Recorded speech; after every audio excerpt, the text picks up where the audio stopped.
Shalom. Mari kita buka firman Tuhan, saudara. Saya mau share tentang perjanjian, saudara. Kita mau belajar hal yang baru hari ini tentang perjanjian. Kita buka kitab Kejadian pasalnya yang ke-9, ayatnya yang ke-9. Ya, Kejadian 9 ayat 9. Ini adalah pertama kali kata perjanjian muncul di Alkitab, saudara. Ya, Kejadian 9 ayat yang ke-9 kita baca sama-sama 1, 2, 3. Sesungguhnya aku mengadakan perjanjianku dengan kamu dan dengan keturunanmu. Tentu semua kita nggak ada yang suka kalau ada orang yang ingkar janji sama kita. Betul, saudara? Kita tentu suka orang yang memenuhi janjinya. Kalau bahasa anak muda zaman sekarang, orang yang komit gitu, saudara. Nah, demikian juga dengan Tuhan, saudara. Di waktu kejadian air bah itu ya, lalu akhirnya Nuh itu kan singkat cerita, saudara, mereka diselamatkan. Nah, bagian dari keselamatan itu, saudara, itu disebut sebagai bagian dari perjanjian, saudara. Nah, agama yang sering mengungkapkan istilah perjanjian itu adalah kekristenan, saudara. Agama lain enggak. Agama lain itu bicaranya tentang bagaimana Tuhan itu punya umat gitu, saudara. Bagaimana si umatnya ini juga punya banyak syarat untuk bisa memenuhi apa yang diminta oleh Tuhannya. Nah, tetapi kalau di dalam kekristenan, saudara, bahwa hubungan kita sama Tuhan itu diikat dengan namanya perjanjian, saudara. Nah, kalau perjanjian, selama saudara pernah ya hal-hal kecil misalnya perjanjian akad sewa ya, perjanjian yang paling gampang apalagi perjanjian nikah. Nah, itu biasanya saudara perjanjian itu sifatnya apa? Setara, equal, saudara. Artinya nggak ada yang satu lebih tinggi daripada yang lainnya, saudara. Makanya kalau kita misalnya mau akad sewa gitu ya, atau kita mau kredit rumah gitu ya, itu biasanya perjanjiannya harus saling apa tuh, win-win solution gitu, harus sama-sama win-win. Nah, demikian juga dengan Tuhan, ada begitu banyak kata-kata tentang perjanjian. Saya mau share kepada saudara supaya kita dapat gambarannya, saudara ya, kira-kira dapat gambarannya. Di Roma 11 ayat yang ke-27 itu dikatakan begini, di Roma 11 ayat 27, dan inilah perjanjianku dengan mereka apabila aku apa? Menghapuskan dosa mereka. Jadi penghapusan dosa itu juga bagian dari perjanjian. Ada seorang hamba Tuhan yang bilang begini, kalau saudara adalah manusia satu-satunya di bumi ini, lalu saudara jatuh di dalam dosa, Yesus tetap akan turun dari sorga ke bumi, mati di atas kayu salib buat saudara. Karena apa? Karena itu adalah bagian dari apa? Perjanjian, saudara. Kadang-kadang kalau saya pertimbangkan kalimat itu kayaknya kok kayak terlalu berlebihan. Lalu siapa yang matiin Yesus di kayu salib kan gitu kira-kira. Tetapi itu ternyata menggambarkan sebuah keseriusan, saudara. Sebuah keseriusan karena apa? Karena itu adalah bagian dari perjanjian. Di Ibrani 8 ayat 13 bilang gini, Ibrani 8 ayat 13. Oleh karena ia berkata-kata tentang perjanjian yang apa? Yang baru, saudara. Ia menyatakan yang pertama sebagai perjanjian yang telah menjadi apa? Tua. Tua ini bukannya usia ya, tapi tua ini dalam bahasa aslinya kadaluarsa. Kadaluarsa artinya nggak bisa dipakai lagi, saudara. Kayak saudara lihat makanan kadaluarsa, saudara nggak makan lagi. Dan apa yang telah menjadi kadaluarsa dan usang telah dekat kepada apa?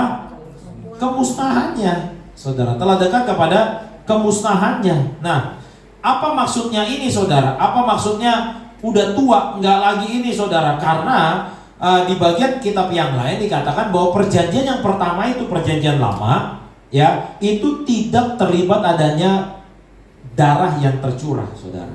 Tetapi di perjanjian yang baru itu ada darah yang tercurah. Karena perjanjian yang paling kuat adalah perjanjian dengan darah, saudara. Bahkan perjanjian itu dianggap setara dengan harta benda. Di Roma 9 ayat yang keempat dibilang begini, saudara. Roma 9 ayat yang keempat. Sebab mereka adalah orang Israel, mereka telah diangkat menjadi anak, dan mereka telah menerima apa aja? Coba. Kemuliaan. Lalu apa lagi? Perjanjian-perjanjian, lalu apa lagi? Hukum Taurat, apa lagi? Ibadah, apa lagi? Janji-janji. Loh, Pak, ini ada perjanjian, ada janji-janji. Kan kayaknya sama ya, janji-janji sama perjanjian. Nah, apa bedanya perjanjian sama janji-janji? Perjanjian itu sifatnya saudara berlaku reguler. Apa tuh berlaku reguler ya? Perjanjian apa ya? Istilahnya, penjelasannya ya. Pokoknya selama-lamanya saudara. Dia reguler. Sama kayak hukum gravitasi. Hukum gravitasi itu kan berlaku selama-lamanya. Bahwa sebuah benda yang dilempar ke atas pasti akan jatuh ke bawah. Sama kayak saudara mau udah Kristen puluhan tahun, kalau saudara lompat dari lantai 3, nggak akan ada malaikat yang jaga saudara. Kalau sampai saudara jatuh, saudara bilang, kok malaikat nggak jaga? Malaikat bilang, nggak ada di dalam perjanjian. Karena perjanjiannya, hukum gravitasi itu berlaku reguler, saudara. Apalagi Alkitab bilang begini di Matius ya, saya nggak hafal pasalnya, bahwa matahari terbit buat orang benar dan juga orang fasik. Jadi walaupun Pak Budi ketua Komsel, enggak, matahari lebih bersinar di rumah dia daripada rumah tetangganya. Berlakunya sama. Dibilang juga hujan turun berlaku buat orang benar dan juga orang fasik. Enggak berarti karena Rama ketua pemusik lalu hujannya pilih kasih, saudara. Nah, itu maksudnya perjanjian. Kalau janji-janji, nah ini occasionally, dalam konteks tertentu atau kondisi-kondisi tertentu, saudara. Nah, itu makanya janji-janji. Makanya kan ada orang yang kesaksian beda-beda kan dalam hidupnya kan. Ada yang kesaksiannya dapat janjinya dari Tuhan apa? Oh, dapat janji kalau misalnya saya bangun gereja Tuhan akan berkati saya, gitu. Tapi kan beda-beda, saudara. Makanya sering dulu ada seminar-seminar hamba Tuhan, rame kalau ada seminar hamba Tuhan. Sekarang seminar hamba Tuhan rata-rata sepi, saudara. Kenapa rata-rata nggak terlalu diminatin? Karena kok kayaknya setiap peserta waktu mereka mau melakukan apa yang diajarkan, saudara, kok nggak sama keberhasilannya. Misalnya, saya masih ingat nih 15 tahun yang lalu ada seminar bagaimana mengembangkan jemaat melalui KUL atau Komsel. Langsung kan banyak gereja bikin Komsel. Tapi ternyata gerejanya jumlah jemaatnya nggak naik-naik juga. Jadi mereka kecewa, oh katanya Komsel gitu ya. Terus ada lagi seminar Perjamuan Kudus minyak urapan. Kalau di gerejanya ada Perjamuan Kudus minyak urapan, nanti gerejanya jadi besar. Ikut nih, banyak hamba Tuhan ikut. Enggak juga. Kenapa? Karena masing-masing hamba Tuhan punya janji yang beda-beda dari Tuhan. Ya, ada yang janjinya lewat pujian penyembahan, jadi dia diberkati lewat pujian penyembahan. Ada yang janjinya ya lewat minyak urapan, ya diberkati lewat minyak urapan. Nah, itu maksudnya janji-janji, saudara. Ya, kalau perjanjian apa? Ya setiap orang yang bertobat satu rumah diselamatkan, saudara. Itu perjanjian, saudara. Oleh bilur-bilurnya kamu yang sakit menjadi sembuh. Nah, itu perjanjian. Lalu di kitab Markus dikatakan kamu akan mengusir setan-setan demi namaku. Nah, itu namanya perjanjian, saudara. Ya, jadi saya mau jelasin dulu latar belakang dan juga isinya, saudara. Nah, perjanjian itu sifatnya apa? Tadi di Kejadian 9 ayat 9 bilang, sesungguhnya aku mengadakan perjanjianku dengan kamu dan dengan keturunan. Nah, itu reguler tuh perjanjian, saudara. Jadi dia berlaku turun temurun berlaku, saudara. Jadi saudara, saya mau ingatkan di sini semua bapak ibu nggak usah terlalu khawatir sama anak-anakmu. Tuhan pasti pelihara anak-anakmu. Karena perjanjiannya ini nggak hanya berlaku di generasi saudara, dia berlaku juga di anak cucu. Dan ternyata iblis itu juga ngerti perjanjian, saudara. Iblis juga ngerti perjanjian, makanya ada istilah kutuk keturunan. Kutuk keturunan. Jadi kutuk ada 3-4 keturunan, 7 keturunan. Kenapa, saudara? Karena itu sifatnya adalah perjanjian. Coba lihat Amsal 2 ayat 17. Kita banyak buka ayat ya, saudara ya. Biar saudara kalau nggak sempat ada di layar. Amsal 2 ayat 17, coba kita baca sama-sama 1, 2, 3. Yang meninggalkan apa? Teman hidup dan tuh. Kan harusnya melupakan perjanjian pasangannya dong. Ini ngomongnya apa? Yang ditinggalin siapa? Teman hidup kan? Tapi ternyata saudara, di mata Allah perjanjian sama manusia itu pasti erat kaitannya dengan perjanjian dengan Allah, saudara. Yang meninggalkan teman hidup masa mudanya dan melupakan perjanjian Allahnya. Jadi Allah yang saudara dan saya sembah disebutlah dalam Alkitab adalah Allah perjanjian. Saudara nggak usah merasa bersalah gitu ya. Justru saudara harus merasa bersyukur. Kenapa? Karena Allah perjanjian ini dia ingat setiap perjanjian sama saudara. Dia ingat perjanjian sama saudara. Saya nggak tahu apa yang menjadi pergumulan saudara dalam hari-hari ini, tetapi Ibrani 7 ayat 22, ya Lionel coba buka dengan cepat. Ibrani 7 ayat 22. Kita baca sama-sama di layar ya. Ibrani 7 ayat 22, 1, 2, 3. Demikian pula siapa? Yesus adalah apa? Jaminan dari apa? Yang apa? Lebih kuat. Bilang kanan kirinya, tenang. Karena Yesus adalah apa? Jaminan. Jaminan. Saudara pernah naruh jaminan? Kan kalau saudara naruh jaminan, tak utang lah, entah mungkin saudara beli barang lah, ada jaminan lah. Jaminan ini kan jadi pegangan saudara. Buat sesuatu yang lebih besar. Ini jaminannya. Kan kita suka gitu ya. Kayak polisi ngilang aja dia butuh jaminan. Jaminannya apa? SIM saudara ditahan, STNK saudara ditahan. Terus saudara ada merasa ini gak? Merasa pengen ambil lagi? Pengen kan? Karena kalau tanpa itu saudara gimana? Ntar bisa ditilang lagi. Bisa gak langsung cetak lagi? Oh yaudah gak apa-apa. Oh emang cuma satu gue punya, udah nih ambil aja. Gue juga punya banyak di rumah. Kan gak bisa. Cuman satu-satunya ya itu doang. Jadi polisi aja mau nangkep butuh jaminan. Ya. Negara ini mau utang butuh jaminan. Semuanya butuh jaminan, saudara. Saudara mau punya pasangan hidup nikah ada jaminan. Semuanya ada jaminan, saudara. Nah, ternyata perjanjian saudara sama Allah, jaminannya siapa? Yesus. Luar biasa kan? Yesus ini jadi jaminan loh. Gak enak loh jadi jaminan, saudara. Saudara mau gak jadi penjamin saya? Saya ngutang ke bank nih 200M. Saudara jadi penjamin ya? Saudara mikir gak? Kayak saya nih, ya kan bisnis sama kawan nih semua nih. Ngeri-ngeri sedep loh kalau kita sampai ngutang ke bank. Kenapa? Karena nama kita ada di akte. Akte ini bikin di depan notaris. Jadi semuanya ada saksi secara legal, orang bilang. Perjanjian ini kan bahasa legal, saudara. Perjanjian ini adalah istilah hukum loh. Hukum itu ada apanya? Ada konsekuensinya loh. Ada konsekuensinya, nggak main-main saudara. Nggak main-main. Yesus nih jadi penjamin saudara loh, nggak main-main loh. Ih kalau saya aja saudara ngutang 5 juta aja saya suruh jadi penjamin, saya nggak mau. Saya lihat-lihat dulu orang itu, nggak mau gua. Kebayang nggak? Yesus jadi penjamin saudara. Yang kelakuannya saudara sendiri lah, atau kelakuan saudara lah. Tapi dia mau loh jadi penjamin saudara loh. Dia mau jadi penjamin saudara loh. Coba buka Roma pasal yang ke-8 deh. Roma pasal yang ke-8. Roma pasal ke-8, saya sambil cari ayatnya ya saudara ya. Roma pasal yang ke-8. Lionel coba cek yang kata pembela. Kayaknya Roma 8:32 kayaknya ya.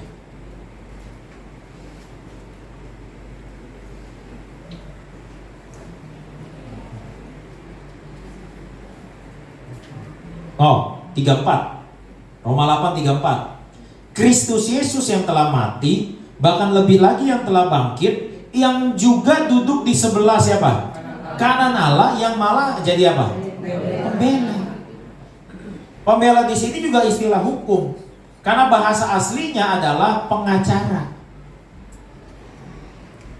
Saudara, saya nggak tahu berapa banyak dari saudara yang pernah ikutan sidang. Pengacara bayar mahal loh. Pengacara bayar mahal.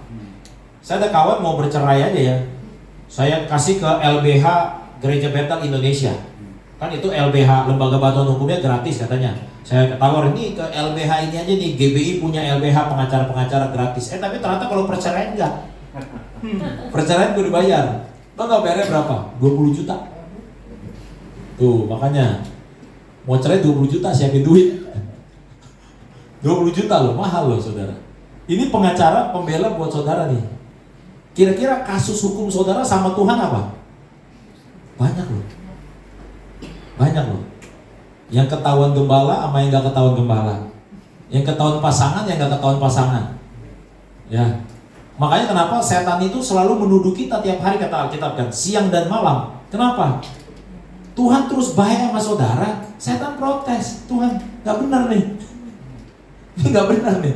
Ini gak pantas nih. Ini gak layak nih. Tapi persoalannya, Yesus bela saudara. Kenapa Yesus bela saudara? Karena perjanjian. Sekali saudara mengaku Yesus Tuhan, saudara percaya sama kebaikannya, saudara percaya sama karyanya di atas kayu salib, saudara diangkat dalam perjanjian. Perjanjiannya apa? Saudara jadi anak-anak Allah. Amin. Coba buka Yohanes 1 ayat 12. Yohanes 1 ayat 12 berbunyi, coba kita baca di layar aja. Apa coba baca sama-sama saudara, Yohanes 1 ayat 12, 1, 2, 3.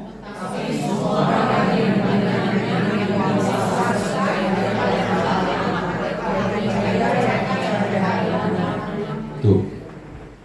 Siapa di sini yang terima Tuhan? Semua. Nih, semua orang yang menerimanya diberinya apa? Kata diberi berarti saudara nggak pakai usaha. Kata diberi berarti bukan karena saudara baik apa enggak. Kata diberi berarti bukan karena saudara layak apa enggak. Saudara diberi kuasa supaya menjadi anak-anak Allah. Saudara nih anak Allah loh. Terlepas kelakuan saudara kayak gimana, saudara anak Allah. Terlepas kondisi saudara gimana, saudara anak Allah. Makanya pagi ini saya mau ingetin, karena saudara anak Allah, saudara punya perjanjian sama Tuhan. Jadi kalau saudara doa, keren doanya, Tuhan, saya ini anak perjanjian. Saya ini anak perjanjian. Ezra aja yang umurnya belum 3 tahun, dia ingat loh, kalau saya ada janji sesuatu, dia ingat loh. Misalnya saya bilang, ya kita mau main bem-bem nanti, bem-bem tuh mobil-mobilan. Dia ingetin, Pak, main bem-bem, main bem-bem. Dia ingat. Gitu. Tadi pagi-pagi dia minta minum yogurt, gitu kan. Terus istri saya bilang, dia tanya Papa, kalau sama Papa boleh. Papa, yogurt, yogurt minum. Dia paksa terus karena dia pikir ada kesepakatan. Makanya di Injil Matius, saudara, itu dibilang begini. Saudara pernah baca nggak? Ada hakim sama janda yang kekeh. Ini janda kekeh. Udah salah tapi karena dia kekeh, hakimnya apa? Bete juga. Dipaksa mulu, bete juga. Akhirnya tuntutannya apa? Dikabulin juga. Apalagi saudara punya perjanjian sama Tuhan. Coba nanti saudara baca di Alkitab deh. Kira-kira apa aja ya perjanjian Tuhan sama saudara? Apa aja ya? Karena ini diikatnya sama apa? Diikatnya sama darah. Ibrani 9 ayat 20 bilang begini saudara. Ibrani 9, saya baca aja dari ayat yang ke-18 ya. Ibrani 9 ayat 18 bilang gini. Itulah sebabnya maka perjanjian yang pertama tidak disahkan tanpa darah. Ayat 19. Sebab sesudah Musa memberitahukan semua perintah hukum Taurat kepada seluruh umat, ia mengambil darah anak lembu dan darah domba jantan serta air, bulu merah dan hisop, lalu memerciki kitab itu sendiri dan seluruh umat. Ayat 20, sambil berkata apa? Inilah darah perjanjian yang ditetapkan Allah bagi kamu. Itu perjanjian lama. Pakai darah. Darahnya darah apa? Darah lembu. Saudara dan saya hidup dalam perjanjian baru, nggak pakai darah hewan, pakai darah siapa? Darah Yesus. Makanya dibilang jaminan, saudara. Karena dulu kan kalau perjanjian itu saling ini, saudara, beset gitu, kita punya tangan, lalu sidik jarinya itu darah kita. Itu sah udah.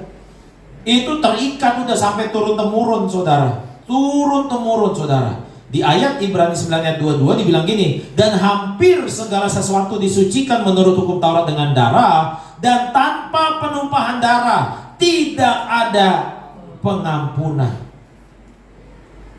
Tapi karena ada penumpahan darah, ada pengampunan. Dosa saudara sudah diampuni Tuhan. Dosa saudara sudah diampuni Tuhan. Stop merasa bersalah karena dosa saudara sudah diampuni Tuhan. Ayat 23 bilang apa? Jadi segala sesuatu yang melambangkan apa yang ada di sorga haruslah ditahirkan secara demikian. Jadi semua yang ada di sorga, ya, itu baru sah kalau ada darah yang tertumpah sebagai bagian dari perjanjian, saudara.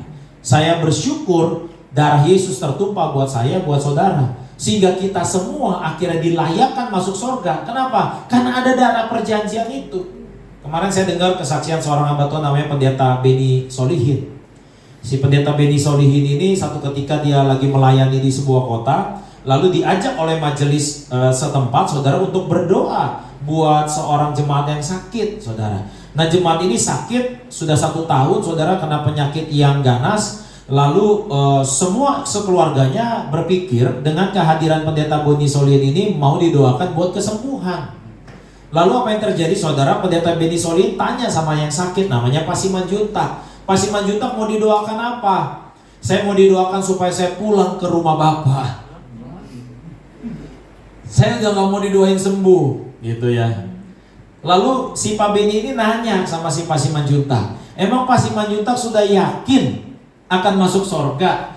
Saya yakin, katanya. Terus ditanya lagi sama Pak Beni Solihin, kenapa Bapak yakin? Emang Bapak hidupnya baik? Lalu Pak Simanjuntak bilang apa? Enggak, saya orang jahat selama hidup. Saya orang yang gak baik selama hidup. Tapi saya tahu Yesus saya baik. Karena Yesus saya baik, saya yakin saya pulang ke rumah Bapak. Wah, saya dengar kesaksian itu, saya pikir, saudara, iya ya.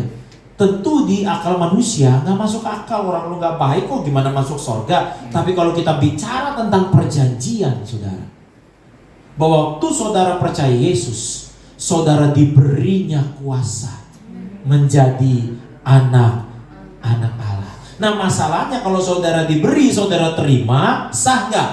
Sah. Yang gak sah kalau saudara diberi, saudara bilang apa? Gua gak layak, gua gak pantas. Saudara, waktu saudara ulang tahun, saudara temanmu ngasih kado, saudara gimana?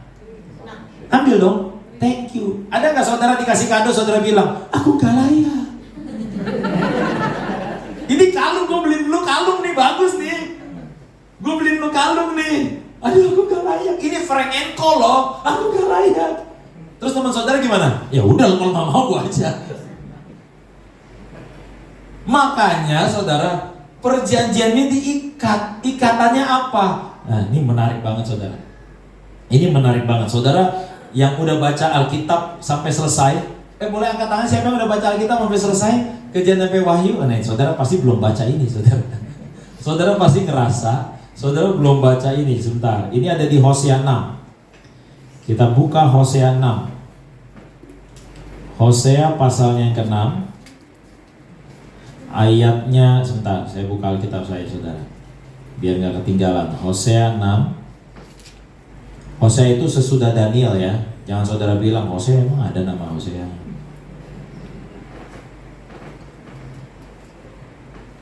Hosea 6 ayat yang ke-7, saudara. Hosea 6 yang ke-7. Tetapi mereka itu telah apa? Melangkahi perjanjian apa? Nah, jadi saudara jangan pikir ya bahwa Adam itu cuma sekedar diciptakan. Ternyata kehadiran Adam itu juga sebagai bentuk apa? Perjanjian. Luar biasa ya.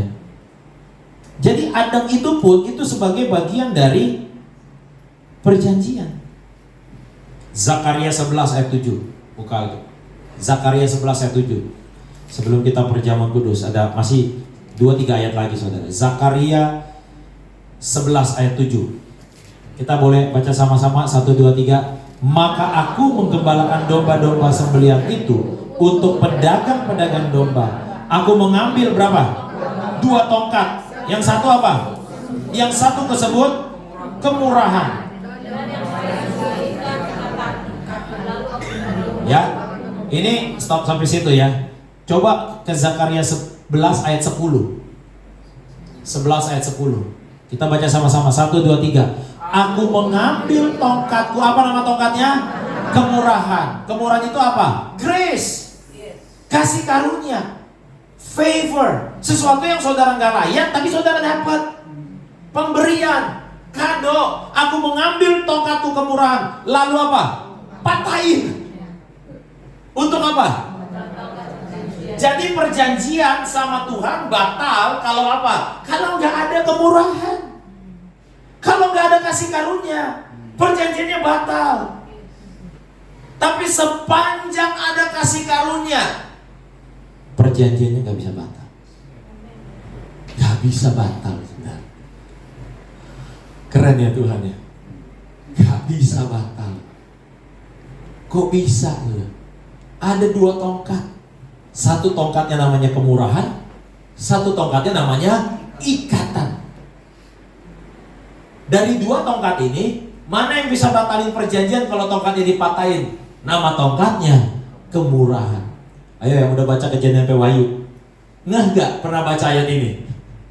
Enggak kan? Saya aja udah baca 20 kali lebih aja saya nggak ngeh. Ada ya ayat ini ya? Ada loh tongkat Tuhan namanya kemurahan. Waduh. Kemurahan. Saya cek ya bahasa-bahasa lainnya ya. Ini bagus loh saudara. Di dalam bahasa Inggris NIV dibilang gini. Then I took my staff called favor. Di dalam bahasa Inggrisnya kemurahan ini dibilang favor. Saudara pernah ingat ayat yang bilang begini. Lalu Tuhan menyertai Yusuf dan membuat dia berhasil. Lalu Tuhan menyertai Yusuf dan bermurah hati kepadanya. Nah itu semua kalimat-kalimat dan Tuhan menyertai, dan Tuhan memberkati, dan Tuhan bermurah hati. Tahu gak kata itu apa? Favor. Favor. Favor itu kalau bahasa orang Cinanya hoki. Katanya orang pintar kalah sama orang hoki. Orang rajin kalah sama orang hoki. Kebayang gak kalau udah rajin, pintar terus udah gak ada lawan tuh. Gak ada lawan. Banyak pulang gereja saya doain semua saudara hoki semua. Karena ternyata hoki adalah bagian dari perjanjian. Beruntung. Yosua 1 ayat 8 bilang kamu harus merenungkan firman ini siang dan malam dan memperkatakannya supaya perjalananmu beruntung dan berhasil. Enggak berhasil dan beruntung, beruntung dan berhasil. Jadi kunci keberhasilan adalah hoki. Beruntung. Siapa di sini yang suka untung? Mau dong untung? Enggak dibilang berugi, beruntung dan berhasil. Bukan berhasil dulu, baru beruntung, saudara. Jadi favor itu begini, ada 3 orang nih, ya. Saudara kayaknya yang paling jelek lah, apa bukan paling jelek lah. Tapi saudara dipilih, nah itu namanya favor. Itu hoki. Padahal padahal gue baru datang loh. Padahal gue cuma lulusan S1 loh. Padahal gue kok gue yang dipilih ya? Itu keberuntungan. Tapi bukan berarti saudara gak berusaha, bukan berarti saudara gak belajar yang terbaik, bukan. Tetapi saudara, ini kejadian apalagi di politik ya. Kalau teman-teman saya kan banyak yang kerja di badan usaha milik negara gitu ya. Waduh, itu ada istilah begini. Kalau kamu nggak punya cantolan orang partai, kamu nggak mungkin bisa ada di posisi tertentu. Ada omongan begitu saudara. Tapi buat saya simpel. Jika Allah beserta kamu, jika Allah di pihak kamu, siapa lawan kamu? Jadi bukan berarti siapa yang nyantol sama kita, tapi siapa yang punya perjanjian sama kita. Kalau Tuhan punya perjanjian sama saudara, saudara punya favor, saudara punya tongkat kemurahan. Ini tongkat dikasih sama saudara. Saudara jangan ngomong, aduh gue gak pantas. Emang gak pantas. Emang gak pantas. Tampang saudara aja gak layak kok. Emang gak pantas. Justru karena gak pantas tuh terima aja. Namanya juga hadiah. Ya, saya ini juga gak pantas terima hadiah dari negara saudara. Masa saya dapat bantuan sosial juga saudara? Saya dapat WA-nya. Suruh ngambil di Pos Indonesia. Kan gak pantas, saya kan gak butuh. Adik saya lagi ngurusin.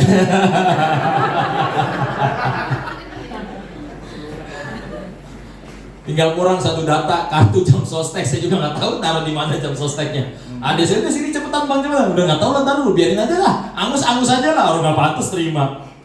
Tuh, yang kayak begini aja masih dapat saudara.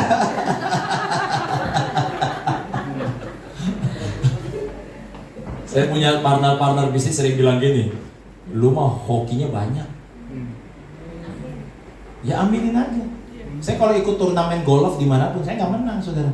Cuma saya nggak pulang duluan karena abis turnamen ada lucky draw. Nah saya selalu dapat yang paling bagus lucky draw-nya. Kalau nggak paling bagus 1, paling bagus 2, 3 lah, pokoknya 3 besar. Terakhir turnamen saya dapat iPhone Pro. Satu-satunya hadiah nomor 1.